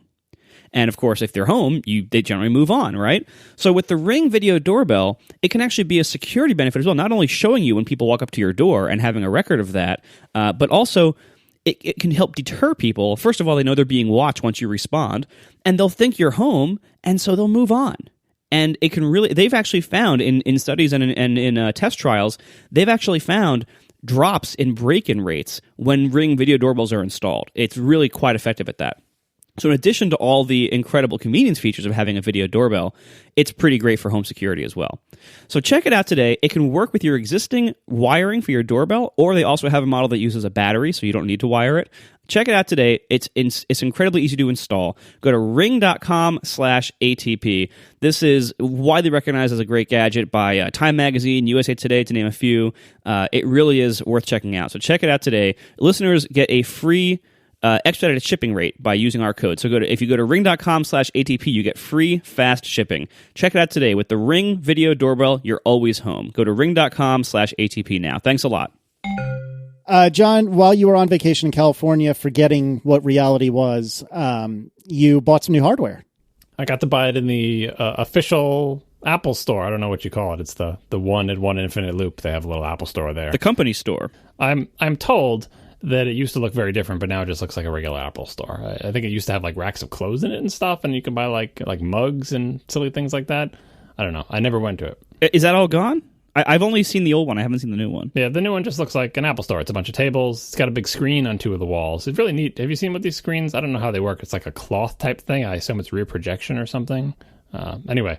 Can you still buy T-shirts and stuff? They do have T-shirts. They're displayed very strangely. They're like stretched over these little rectangles, so you can't tell that they're shirts. You just have to assume that the fabric stretched into that rectangle shape has sleeves and a place for your head to come out and stuff. But yeah, you can buy T-shirts. In fact, I saw someone there buying a lot of T-shirts, and I was just adding up how much they must cost because each one of those T-shirts is surely like $30 or something. Anyway. Oh yeah, they're not well priced. Yeah, I meant to buy something before I left, but as the date approached, you're worried that the shipping's going to come and you're going to be on a plane. I'm like, you know what? I'm going there. I can just go to Apple and get it. So I did. I got myself a normal sized iPad Pro and a pencil and the smart cover, and I got the back silicone cover thing as well. And I also got a replacement iPad for my son. He got the Air. This was his combined birthday present with a bunch of other things, replacing his iPad 2 that he's destroyed, utterly destroyed. So hopefully, now that he's older and a little bit wiser, he will not utterly destroy this iPad, but it'll be a big upgrade from his non-Retina iPad 2 that he's been using. But the Pro, I mean, as you would imagine, upgrading from an iPad 3 is fantastic. Everything is fast and beautiful, and the screen is amazing. I left True Tone on. I tried the little demo of it on and off. I was worried that it would bother me, that I would notice, but I don't. And I think it's great, and I think that the screen is amazing, and I'm really happy about it. The silicone back thing, I don't know what you call it, the case, that's the only question mark. I have it on now. It's only the back, so it's not the front. The smart cover I have on the front. The back and the front fit together really nicely, but which looks neat when it's all closed up, but it makes it harder to open. You have to sort of find where the edge is. It doesn't, with a smart cover, you can kind of do that smart cover thing that I think everyone unconsciously does, where you can slide out the smart cover slightly to get it poking off the edge of the iPad and then pull it up with your thumb. You know what I'm talking about? With the case, it kind of seats together and it's a little bit harder to get the edge. And when you're holding it, of course, there's a little lip around the whole thing. And I'm of two minds on the lip. It is bad in that it's a little ridge where once it was smooth, but it is good coming from the iPad 3 in that I wish the borders around the iPad were a little bit bigger for thumb gripping, and that little ridge gives an extra grippy area to make up for the fact that the sides, when held in portrait orientation, are not as wide. And also, it doesn't block the speakers. There are little holes in the case for the four speakers to come out, but I wonder if it's affecting the audio quality. Although the audio quality is so much better than this stupid one little tinny speaker on my iPad 3. God, it's amazing. I heartily recommend not upgrading your iOS device for however many years. I kept that iPad 3 because wow, what an upgrade. Well, you've also like if you look at the iPad lineup in retrospect, they're all pretty good. Like there really weren't any like bad iPads. But if you had to pick one as the worst iPad ever released, it's the iPad 3. I would say the iPad 4. I think the iPad 4 is worse. Because here's why. No, the iPad what? 4 was the iPad 3, but with a faster processor and the Lightning port, right? Yeah, but you had to wait later to get that. You got the iPad 3. It was the first Retina one, and you feel like I waited. That's what I did. I waited a really long time. I was going to buy them when they're Retina, and I bought it when it was Retina. When the 4 came out, I didn't feel bad because one came out that was slightly faster and had a Lightning port. I felt good that I had the Retina one while for the 3 months people were waiting for the 4. And the battery life has been great. And the iPad 3 was a great iPad. I feel like yes, it was big and it was hot, but yeah, but as I said, none of the iPads have been really bad. But just if you had to pick one as the worst, I think everybody would agree the iPad 3 was the worst of these pretty good products. I would pick the Mini with the 2 internals, I think, was worse because you can't account for the time that it was released. The Mini with the 2 internals was released after the 2, but it was as slow as the 2, and it was non-Retina, and I think that was the dog of the iPad line. Anyway, I've enjoyed my iPad 3. It served me well. It's a reasonable counter-argument. It served me well, But I think this iPad is going to go down as one of the really good ones because it's very impressive and it's a big step up from the other ones. I haven't really used the pencil yet, so I don't know what I'm going to use the pencil for. I'm debating trying to use it for navigation now that all of the people fought for my right to use it for navigation. All right, well, maybe I'll try it for that. I just bought it because, I've used it in the store and everything. I know what it's like. But I just bought it because it supports it, and I'll surely find something to do with it. And if not, I'll have this neat little accessory. I'm enjoying it. Oh, and what I didn't enjoy was iTunes. Nobody enjoys iTunes. I brought my iPad 3 with me on the trip, expecting to do a full encrypted iTunes backup, and then plug in the new iPad and restore my encrypted iTunes backup onto it. And so basically just what I had in my iPad 3 now is on my new iPad Pro. That seems like it should work. It has worked for me in the past. I did the backup from the iPad 3 to the computer that I brought with me, and that worked fine. And then I tried to restore onto the iPad Pro, and that did not work fine. It would take a really long time. Halfway through, an error would occur. Then the iPad Pro would reboot. And I tried it many different times in many different permutations across reboots, restarting both devices, trying different techniques to, redoing the backups. I mean, it just never worked. I spent many, many hours trying to get iTunes to restore into this. I had to eventually resort to an iCloud backup, and everyone knows what that's like. You lose half your stuff that you had there. I had to re-sign into all my Slack things. You don't get any of your passwords saved, so you have to re-enter all that information, and it takes a year and a day to put all your apps back on. So good old iTunes screwed me one last time, and will continue to, because like the next time I get an iOS device, if I have the choice between doing an encrypted backup and getting all those things and doing it the iCloud way with the current limitations, I'll still try the iTunes way. But agreed. That was not fun. Well, I'm glad you got the new hardware, and I'm glad you like it. I mean, you've been waiting a long, long, long time. Did you get LTE? I did. On Verizon, or did you just get the Apple SIM one? Or you don't have a choice when you buy it. You just say with cellular, and that's what you get. You get with cellular, and so mine has cellular. And during the setup, it was trying to tell me, "Hey, hook it up to it," but I'm not. I'll add it to my Verizon account when I go to WWDC. Which people may be asking, why would you bother doing that? Doesn't every place have Wi-Fi and you have an iPhone? Every place does have Wi-Fi, but Wi-Fi is not made to support 3,000 nerds with a million devices, and so the Wi-Fi is usually not particularly healthy. Tethering, in my experience, has not worked particularly reliably. The most reliable way to get any kind of internet access, in the middle of Moscone anyway, with a bunch of other nerds, in my experience, has been Verizon.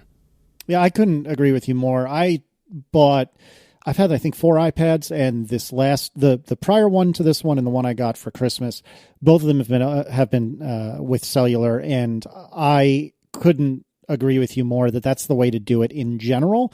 I mean, it is like $130 more money, so it is fairly expensive, but I really prefer to have an onboard cellular connection if I so desire, even in general, just even outside WWDC. And then when you're in WWDC, holy crap, it's so much better being on any cellular network than it is being on the WWDC Wi-Fi, particularly keynote day. But I'm not going to have to worry about that this year. You don't know that. You don't know. Well, also, like, in so many ways, like, it just makes sense to kind of, like, bring your own connection places. Like, not only is it generally more consistent and more reliable, it's also more secure. Like, you don't have to join somebody's crazy Wi-Fi. Like, I mean, if you're using some kind of VPN software, that's a little bit different. But like most people, and we like to think that everything is done over HTTPS, but it's not. Still, there's still a lot of things that aren't. So, I think for most people, using a tethered connection is way more secure than using some hotel Wi-Fi or something. Yeah. Alrighty. Well, any other thoughts on your new hardware? My color choices for the case were kind of difficult. I've been going with kind of gray or black in the past, and I almost did it again, but I decided to go with midnight blue this time. I wish there were other colors that were more exciting. I really do like the red, but my wife has claimed the red, and so due to avoid in-house confusion, in-house iOS device confusion, I've been kicked out of red, which is exactly what I would buy.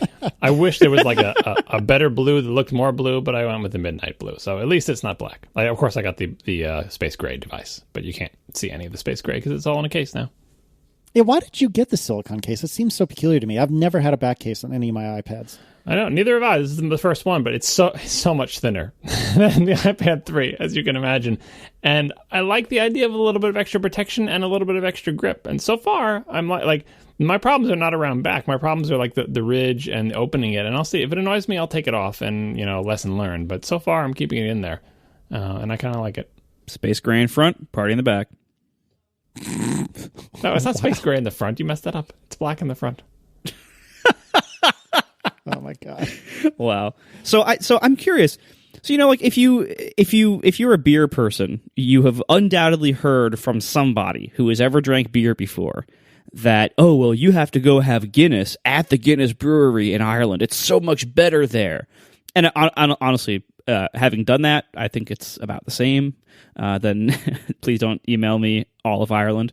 But I wonder, should the iPad that you buy at One Infinite Loop at the company store, should that be a little bit better than all the other iPads? Should it be should it smell fresher, or should it be 5% faster or something? Don't you feel like you should have gotten something special? Oh yeah, no, the CPU is 5 megahertz faster. Yeah. Yeah, they didn't tell you that? No, mine has 4 gigs of RAM.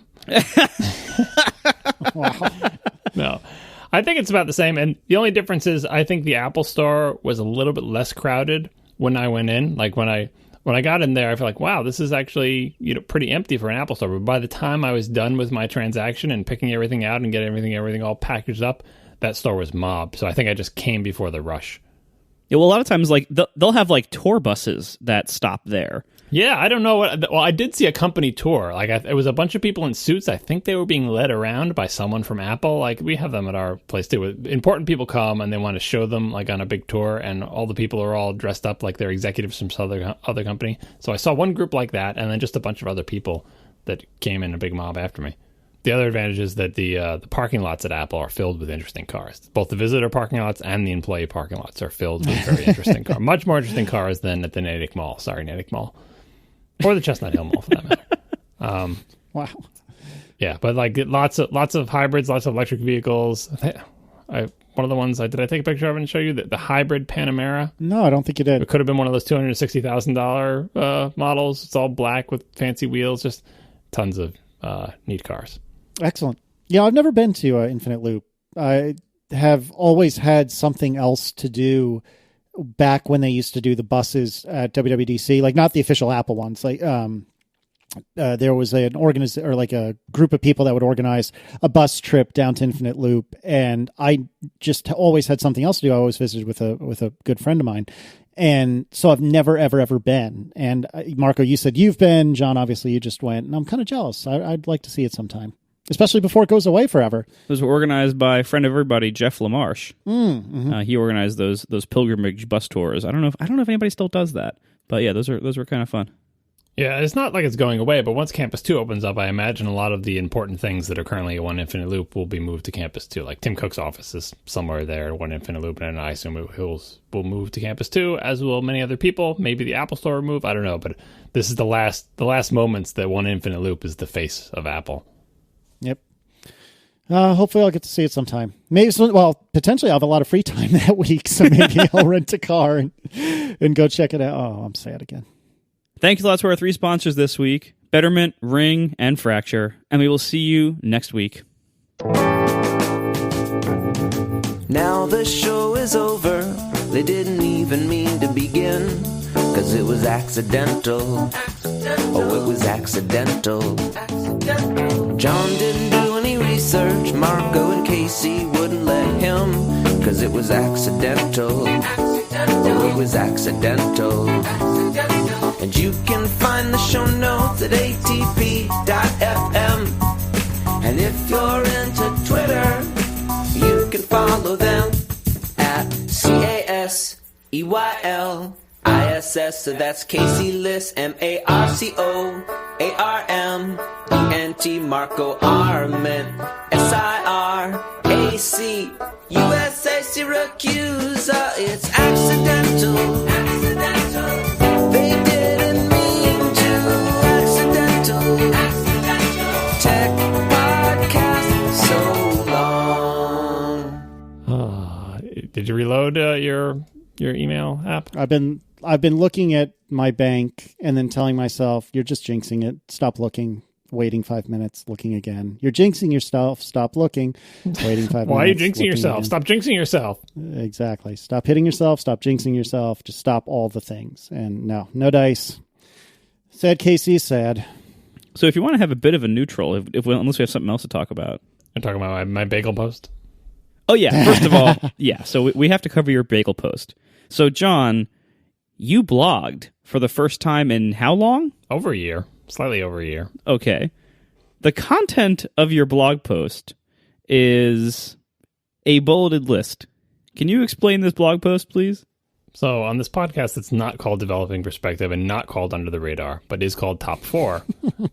Some people, one of whom is here, talked about their top 4 bagel varieties or flavors.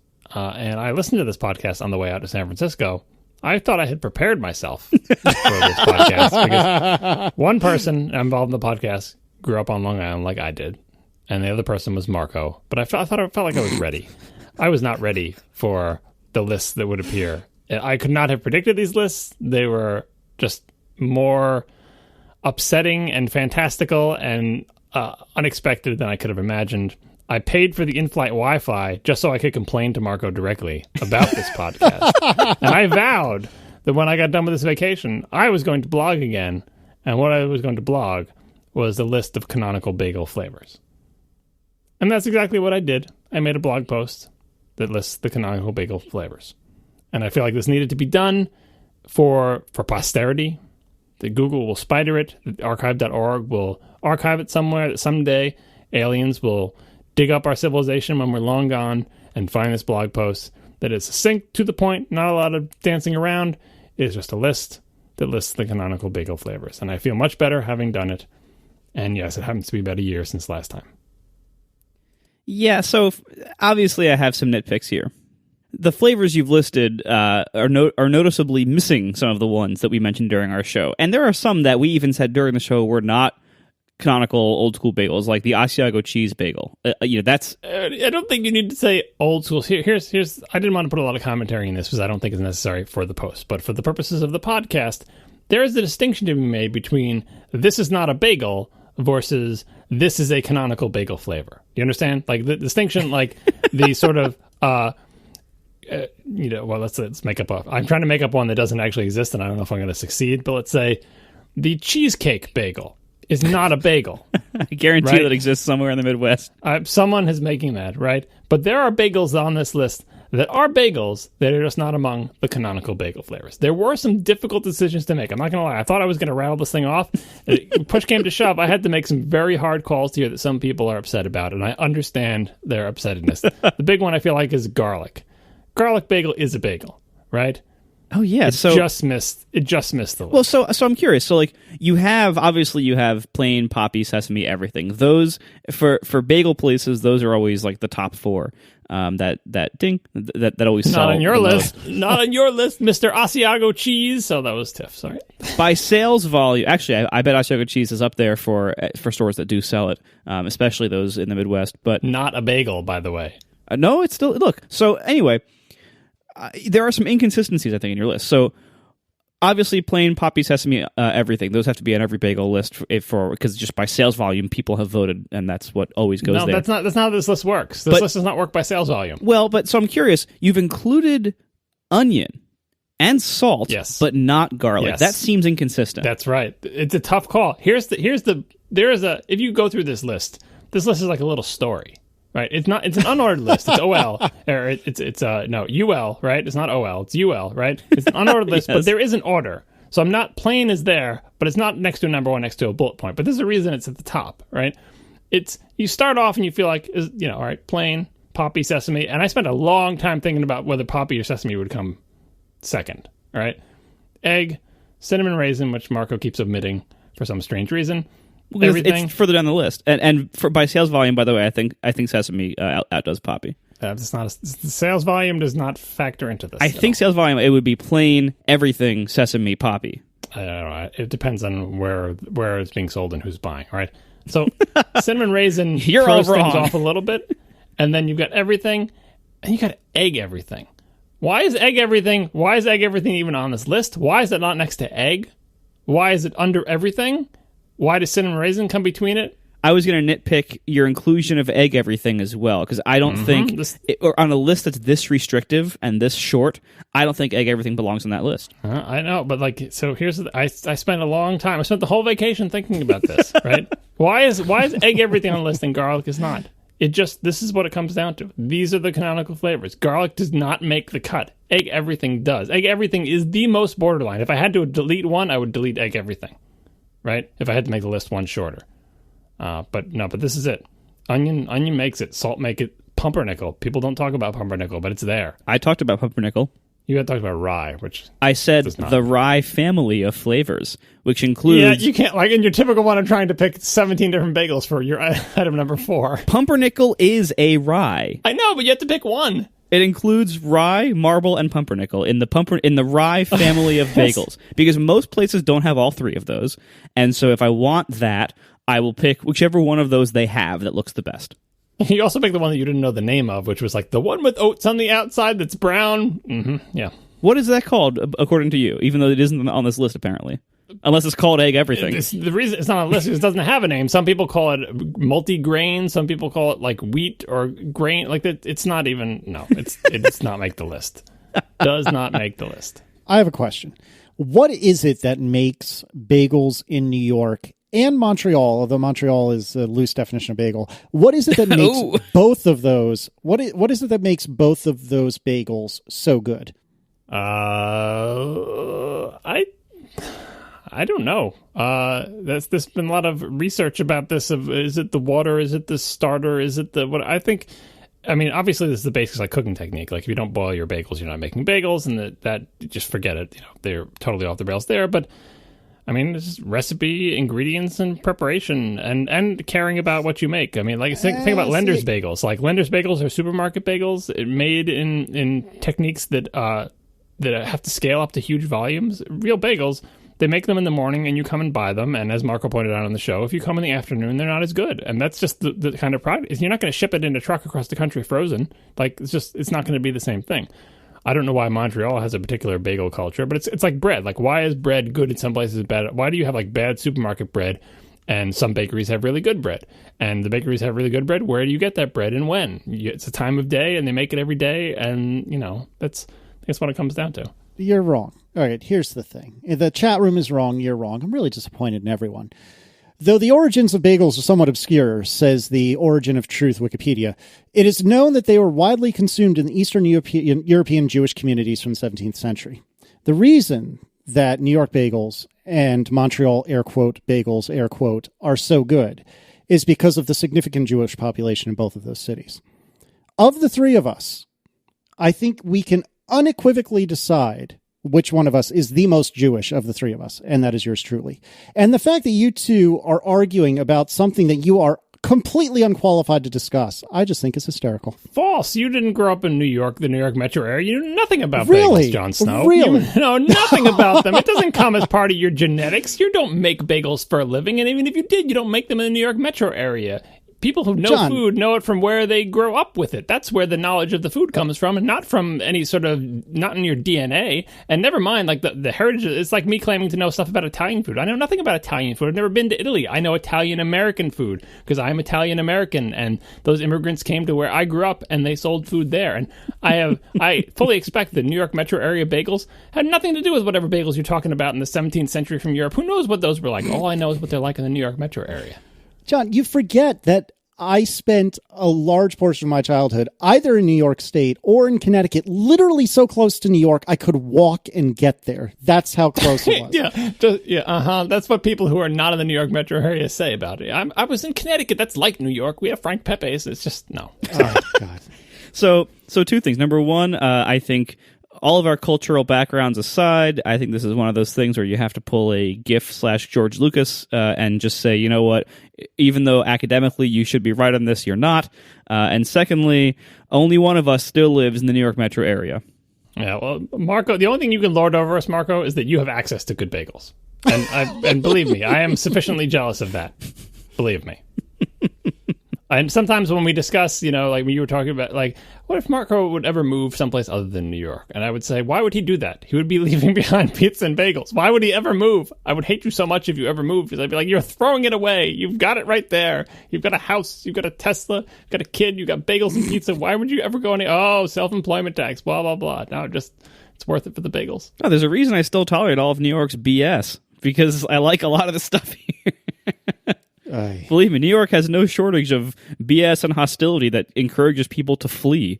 But those of us who are still here, which is one of us, are here for good reasons.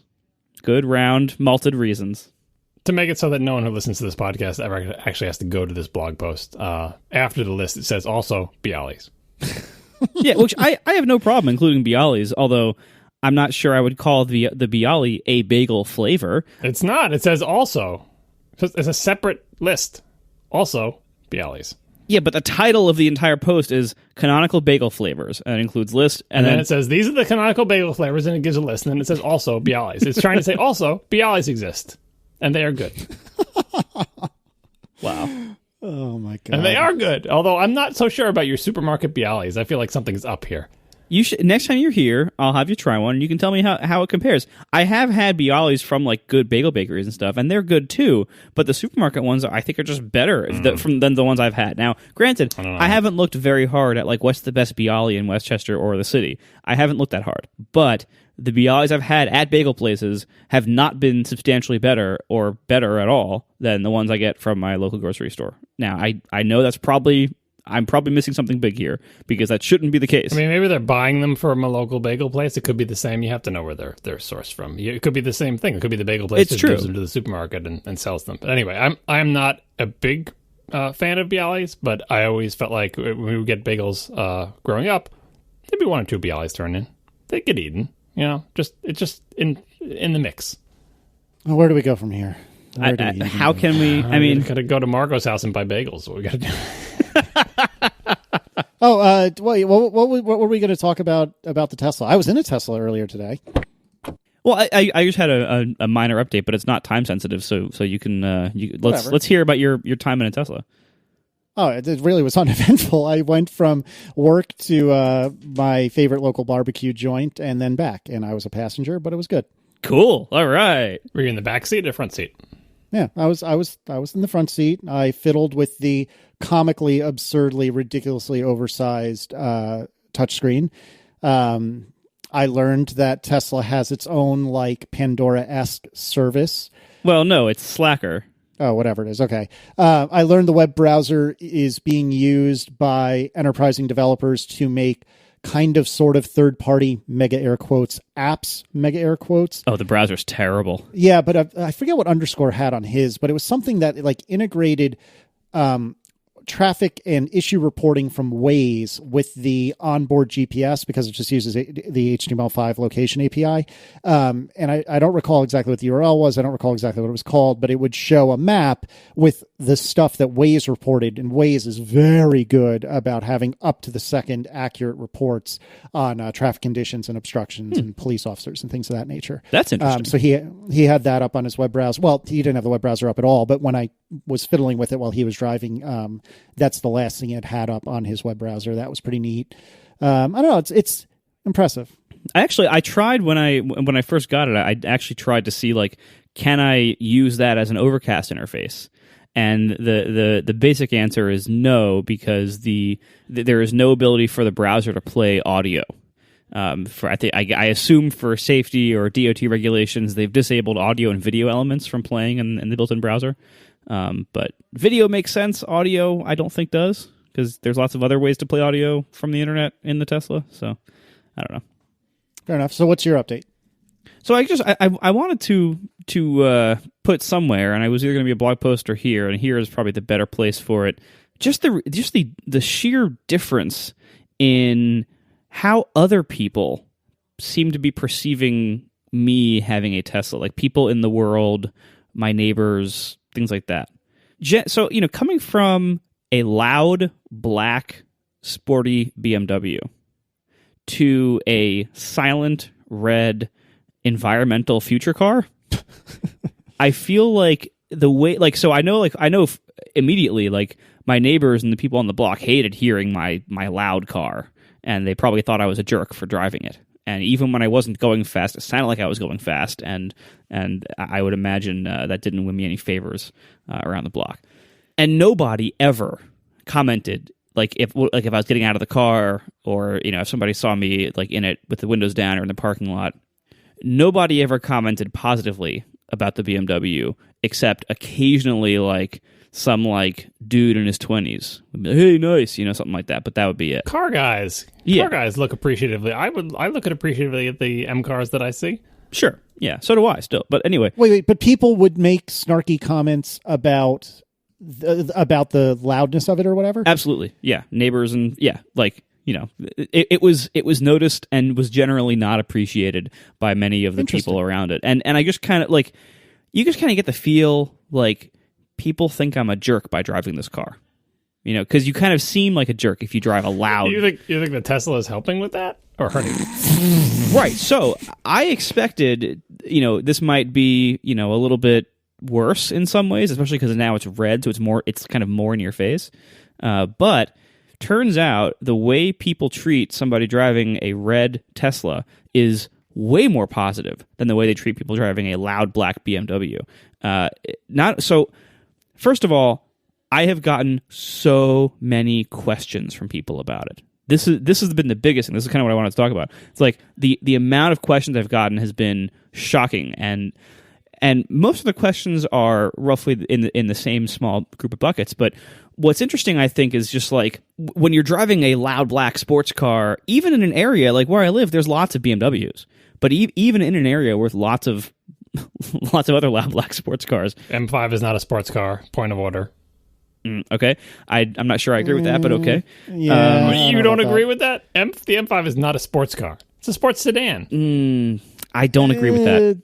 Yeah, I don't know if Coop's cornered the market on good cars. You guys can be happy to be wrong. It is not a sports car. That's fine. Although, but I tell you what, whether or not it is a sports car, and I know Marco said this, but I think I should double down on this. Like, it is really loud, like stunningly loud for a stock, completely unmodified car. And you could absolutely hear Marco coming from several houses away, if not like a block or two away. I think it's a block. And that's not even necessarily because he tends to drive quickly. Just in general, like if you've heard a loud car and you're thinking to yourself, oh yeah, whatever, I've heard a loud car, they're not that loud. No, really. This thing is very loud, or the M5 was very, very loud. I like that. It made a good sound on the outside. Oh, me too.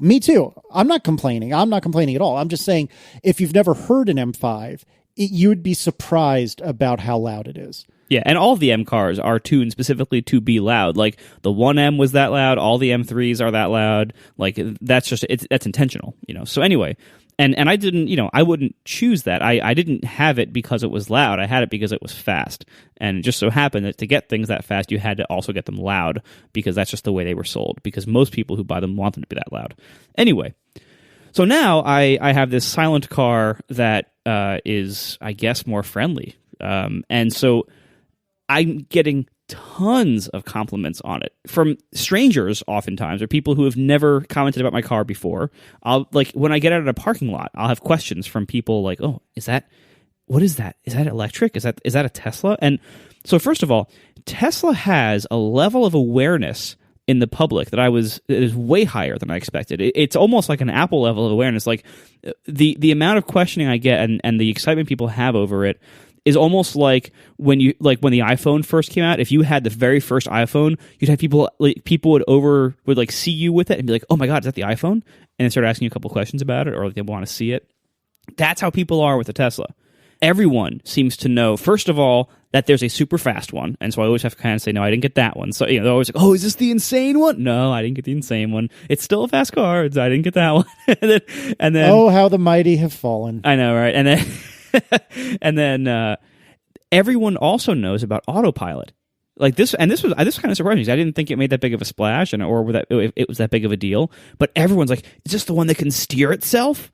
And then, again, these are like not necessarily like car nerds. It's like regular people know, and they're asking about this, and they ask, "Oh, how does it go on the highway? Can you fill it up?" And some people ask, "How is there also a gas engine?" Or blah blah blah. So I'm doing a lot of explaining, and like I assume like if you were one of the people who had the first Prius, I assume that you got a lot of questioning there.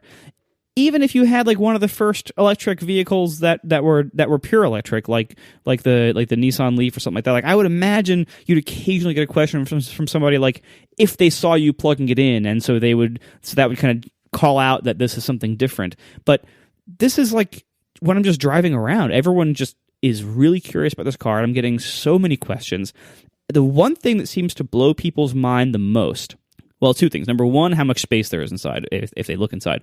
Number two, the big thing that blows everyone's mind is that superchargers are free. Interesting. That idea, it's just like how things being free kind of like make people's brains explode. Like I'm witnessing that whenever, because usually they will inevitably ask like, oh, so how do you do it on long highway drives? Can you do it? And I'll mention the superchargers, and they always ask, oh, but how much does it cost to fill up at those? And so, it's free, it's included. And they're like, what? And it blows their mind that you can fill up for free, even if it takes 45 minutes. Like, it blows their mind that this is just free, even though, if they charge for it, it would probably only be like $2. It wouldn't be a lot of money if they're charging like whatever, a fair rate would be for that electricity. But just the idea of that being free just blows people's minds. It's really interesting. And I've never gotten the level of like strangers coming up to me about anything that I have about this car. So did you sell some Teslas, or do they eventually ask you how much it costs and then they run away? I tend to not bring up the cost, and they don't either. And so I also a lot of them know about the Model 3. A lot of them are like, right. Oh yeah, I heard about the new one. It's going to be a lot cheaper. So I'm telling you, like the level of like awareness, public awareness, and public interest in this company is way off the charts compared to what I expected. So how old are the people who are asking these questions? Is kids, adults, really old people? I mean, there aren't that many kids in this area, honestly. I would say don't let the kids in there. No, yeah. Well, like so, say you arrived to get chicken salad and a Lamborghini. The 5 kids that are in your town would be talking to you about that car, right? Probably, but yeah, no. I mean, like most of the people asking are, I'd say, in their 40s to 60s. That's like average who you'd expect to see, just the people that are there. I'm just wondering if it attracts it, like the Tesla awareness, is it skewing young or old? I would say it's all over the map. Like the electricians who were here the other day, like they, obviously they've seen them before because they have installed Tesla outlets for people before. But they were asking all sorts of questions about it, and it was an older guy and a younger guy, and then like today when I was getting lunch today, one of the clerks at the post office, who I knew from going in there a few times, she was in the parking lot. She's like, "Oh my God, that's your car? That's beautiful!" And she called her husband out of her car to come see it. Everyone is so interested in this car, and it's not like this is not the first Tesla in my neighborhood. There's at least 4 others that I see around on a regular basis. So like it's not and have for a while now. So it's not like it's especially like the first one that's been around. How much of a factor do you think the color is? Certainly some, because being a red car, but it's not like, there are other red cars. Like there's lots of other red cars in town. It's not like Ferrari red. It's not like a bright cherry. It's kind of like a medium red. It's not like super intense. It doesn't seem like it would be that visually catchy of a car. Like it doesn't look that unusual compared to other cars. Speaking of unusual cars, when I was out in California, I saw for the first time i3s, which are everywhere there and are butt ugly. Yes. And the Model X, which are also all over there and are also butt ugly. I have not seen an X yet in person. There was a lot of them. A lot of them in California do not like. Yeah, I can't argue with that. Just as ungainly. I saw one in white. It literally looked like one of those. What do you call it? Those whales that are white. Starts with a B, maybe. Chat room, help me out. Beluga? Casey's BMW? Ha ha ha ha. I'm already hurting. You don't need to stab me in the back, too, God, it's a tough crowd tonight. Oh, I'm sorry about your white car, Casey. I'm not. Sorry about my lack of a ticket, but I'm not sorry about my white car. You should be. Sad. No, it didn't look like Moby Dick. Moby Dick was a sperm whale. I think, right? I don't know. I don't know if they say in You the think book. I actually read any of the books I'm supposed to read in school? No, I don't know. Do you like, Marco, having these people come up and ask you these questions? Like, obviously, there's times when it's convenient, times where it isn't. But in the grand scheme of things, do you find it kind of neat, or are you kind of like, dudes, leave me alone. Oh, I mean, so far it's just kind of it's novel, because I've never had anybody express that kind of interest in the things I was driving in the chicken salad parking lot. Soon he's going to print out laminated cards to just hand to people. As soon as someone asks a question, here, take this card. Yeah. Here's an FAQ. Right.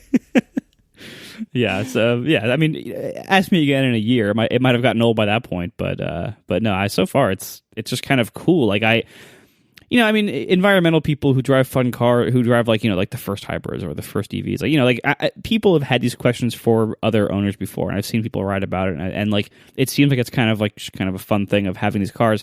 I think what surprises me is that it's still going on. Like I kind of thought we'd be past the stage where these things would be novel, but we're not.